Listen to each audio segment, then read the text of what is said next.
গ্যাসের দাম যেভাবে বেড়েছে, এবং শুধু তাই নয়, চালাকি করে কুৎসার ছলনা করে গ্যাসের সার্ভার বন্ধ করে দিয়ে একটা কৃত্রিম সংকট তৈরি করেছে।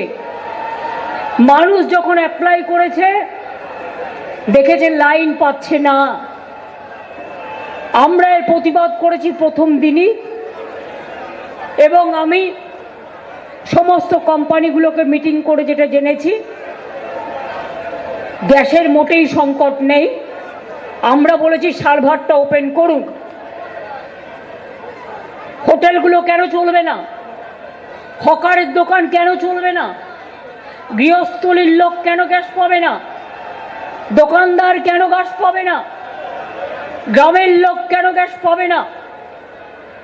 এছাড়াও আমরা কেরোসিনেরও একটা বন্দোবস্ত করেছি। যারা গ্রামের দিকে অনেকেই কেরোসিনে রান্না করেন, তাদের কেরোসিনের কোটাটা বাড়ানো হয়েছে, যাতে তারা স্টোভেও যারা ইউজ করেন, এখন অনেকে আমি দেখছি উত্তরবঙ্গে বিশেষ করে জঙ্গলমহলে কাঠের চুল্লি ব্যবহার করতে শিখেছেন বাধ্য হয়ে। রেস্টুরেন্টে গেলে খাবার নেই, হোম ডেলিভারি যারা করেন, লক্ষ লক্ষ মানুষ এর সাথে যুক্ত।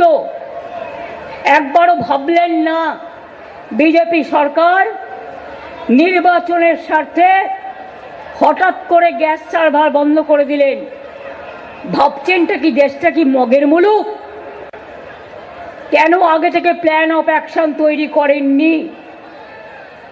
সব জেনেও চালাকির আশ্রয় গ্রহণ করছেন।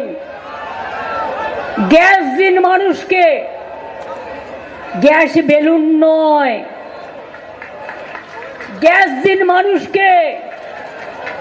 বিজেপি দল ব্রিগেড ভরানোর জন্য ক্যাশ দিয়ে লাভ নেই, ওই ক্যাশটা গ্যাসে দিন।